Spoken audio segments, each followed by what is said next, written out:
José Carlos Araújo. Alô, cheguei. Boa tarde, amigos. Boa tarde, Isabelle. Parabéns para o Gilson pelo aniversário hoje. São muitas homenagens e a gente vai dar um pulinho lá na Serra, ao lado da seleção brasileira, na Granja Comari, em Teresópolis, onde está o meu amigo Cid Marcos. Boa tarde, Cid. Oi? Tá me ouvindo, Cid? Garotinho, agora Vamos sim, lá. garotinho. Você estava falando e de repente sumiu. Vamos lá, vamos lá. Quero saber o seguinte, o que a seleção fez hoje? Já partiu para Santa Cruz de La Serra ou não?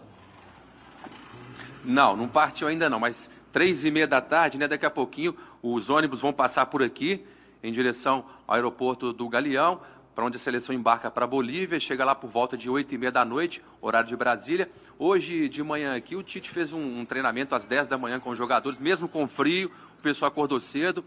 Desceu para o campo e o Tite, a imprensa acompanhou por pouco tempo, né, por 15 minutos, mas a gente conseguiu perceber que o Tite separou o time titular, que ele já havia colocado em campo ontem também, com as novidades, né, do Thiago Silva ali na zaga, no lugar do Marquinhos, essa é a principal novidade, e também o Felipe Coutinho no lugar do William. Na lateral esquerda, já era esperado, o Alexandro assumindo a titularidade, o Tite fez ali um treinamento até quando a imprensa pôde acompanhar, ali de tático, né, de defesa contra ataque, garotinho. É verdade. Inclusive, o Alexandre é que vai jogar na lateral esquerda e não o Jorge, como a gente imaginava. Mas você ontem já adiantava, hein, Cid? Isso, é porque já tinha essa vantagem, vamos dizer assim, do Alexandre em cima do Jorge, pela experiência a mais, né, garotinho?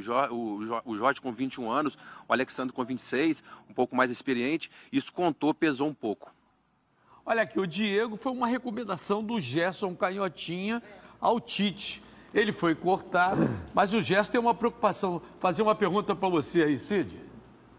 Eu fazendo pergunta para ele? Diego, você recomendou. Vai lá, Gerson. O Tite disse que tem uma mensagem tua para passar para os jogadores lá na Bolívia, vai passar. É sua? É exatamente isso.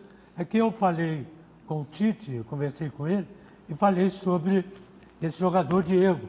E eu acho que o Diego entraria em algum momento nessa partida. Você tem alguma ideia se isso iria... Bom, estou dizendo, enquanto ele se estivesse lá. Você tem essa ideia? O Tite falou alguma coisa antes sobre o time que iria colocar, sobre os reservas que iriam jogar? Na verdade, o Diego ficaria no banco, né? Isso já era quase uma certeza. Mas o Tite falou ontem, inclusive, de você aqui na coletiva, Gerson, que você jogou pouco e tal, fez uma brincadeira muito legal. Vocês tiveram um encontro por aqui, né? E ele achou esse encontro muito bacana. E sobre o Diego, o Tite disse que o Diego foi muito forte e elogiou o Diego, porque jogou na segunda-feira, se machucou, veio para cá, se apresentou, mas infelizmente foi cortado. O Tite disse para ele não ficar triste por causa disso. Enfim, o Diego pode sim ter outras chances aí para frente, Gerson. Ô, Cid, foi falado aí negócio da altitude, recomendação, sobre alimentação, porque Santa Cruz de La Serra é o nível do mar. Isso, foi falado sim. Na verdade, o Brasil, né, a seleção tem dois adversários, a Bolívia e a altitude, né? 3.600 metros acima do nível do mar, isso é muita coisa.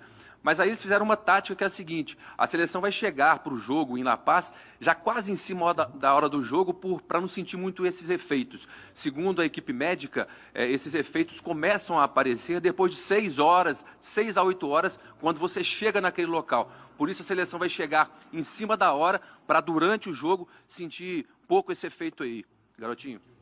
Tá legal.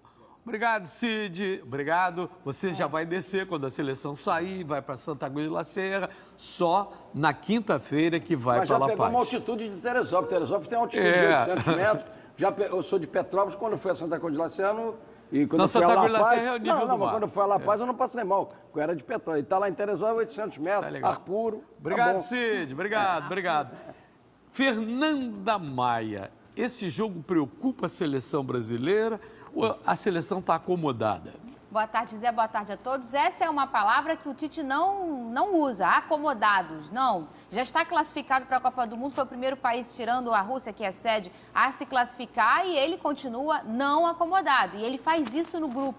Porque além dele ser um ótimo treinador, ele sabe tudo de tática e enxerga o esquema do jogo, o Tite também é um gestor de pessoas. Ele sabe conversar com um, conversar com o outro e manter a motivação deles lá em cima, o nível de competitividade mesmo estando já classificados.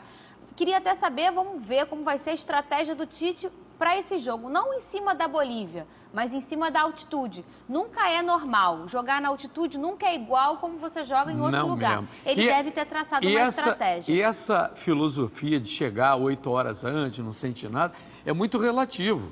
Eu já fui 4 vezes a La Paz. O segredo lá, quando você chega, é não comer comida sólida.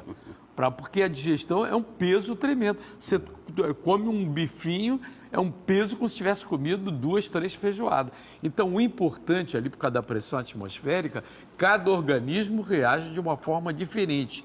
Eu já vi jogadores passarem mal e não saírem do hotel e vi outros dando piques violentos. Gerson Canhotinha mesmo já jogou lá. Só que naquela época não havia tanto estudo sobre os efeitos da altitude no esporte como existem hoje. Você vê, não tem tênis, a ATP não permite competição de tênis lá em cima. Por que a FIFA deixa ter futebol, Canhota?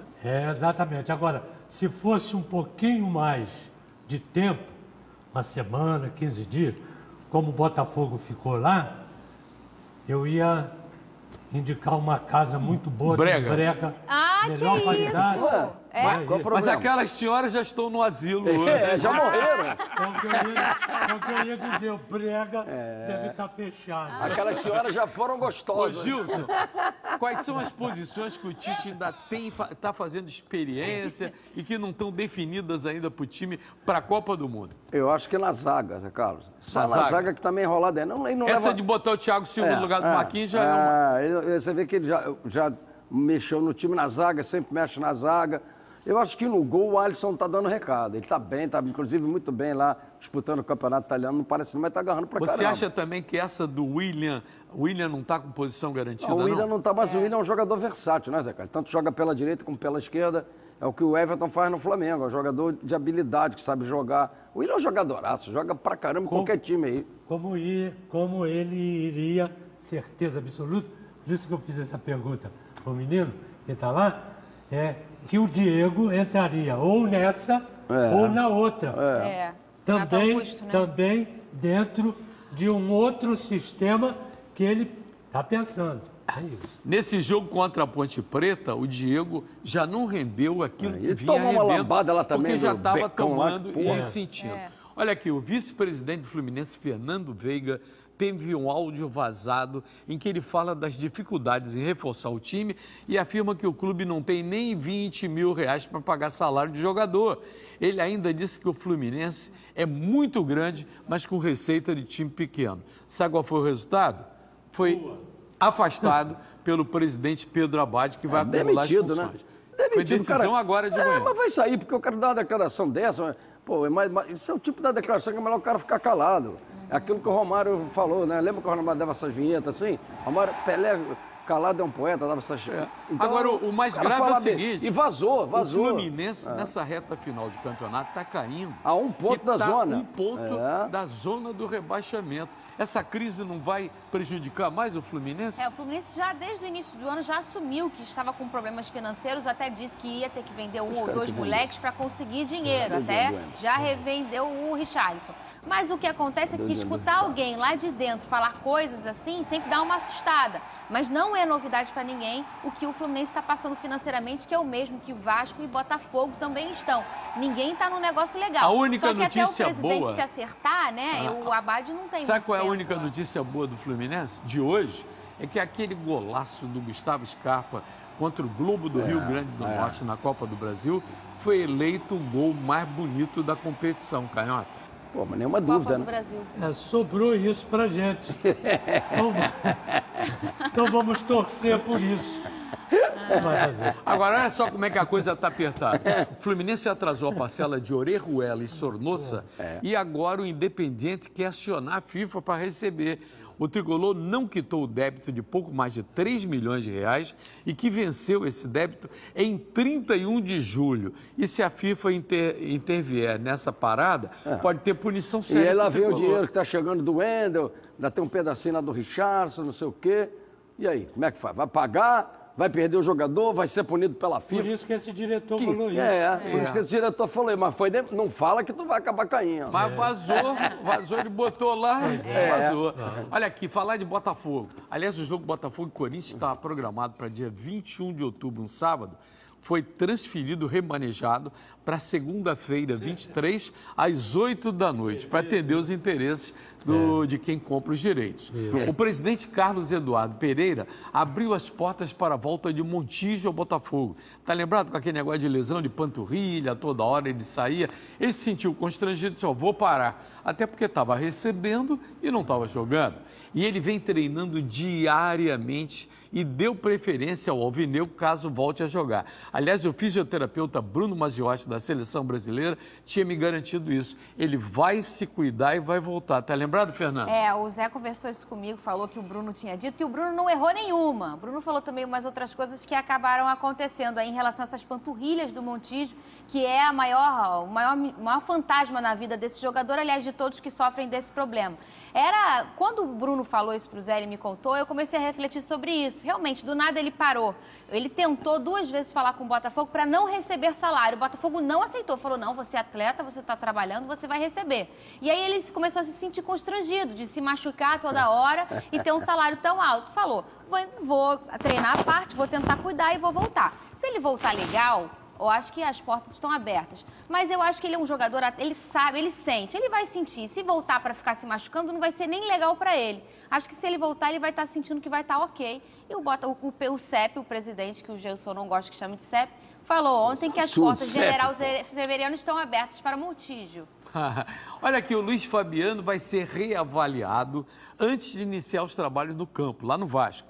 O atacante está aguardando liberação dos médicos para saber se já pode iniciar os treinos ainda nesta semana. Mas agora também tem Andrés Rios se dando bem no ataque vascaíno, dor de cabeça para o Zé Ricardo. O André Rios não é isso tudo. Canhotinha, Gerson. Ele entrou aí, meteu um gol, tá brigando. Mas o Madison deu para ele uma bola, né? Primeiro gol que ele marcou. Você não faz, maluco, hein? Você não faz. Pois é, mas corre risco. Aí o que acontece? Agora, o Fabuloso está aí, nessa mesma situação. Entra, 3 jogos, sai machucado. Volta, se recupera, sai machucado. Então é melhor parar, tá certo? Arrumar todo para voltar, beleza. Porque ele foi contratado como grande jogador que e artilheiro. Jogador de seleção brasileira e artilheiro para fazer gol. Agora, tem as contusões, isso tudo. As pancadarias, as pancadas que esses caras estão levando. Que Diego saiu por da seleção, por uma trombada. O Gustavo Scarpa saiu por causa do jogador do Madureira, esqueceu, não? Tem tanto. E a arbitragem não vê nada, e eles dão e não são suspensos. Tem tudo isso aí na conta dos grandes jogadores, tá certo? Que não conseguem jogar. Eu vou pedir comercial, o Tatá do Pé de Oliva vai documentar. Quem vai fazer o gol? Quem vai fazer o gol? Fazendo o gol aqui. Vamos lá. Vou nem levantar daqui. Rios,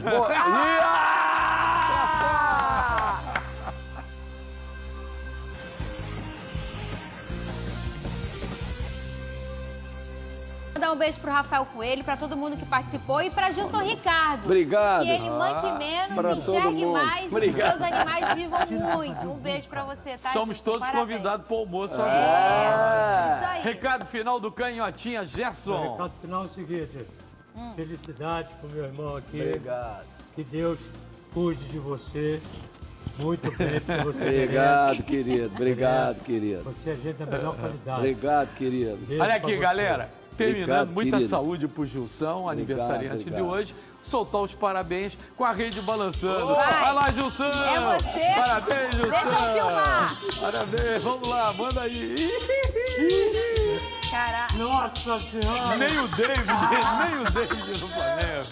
Amanhã tem mais. Tchau, tchau. Que coisa horrorosa, hein?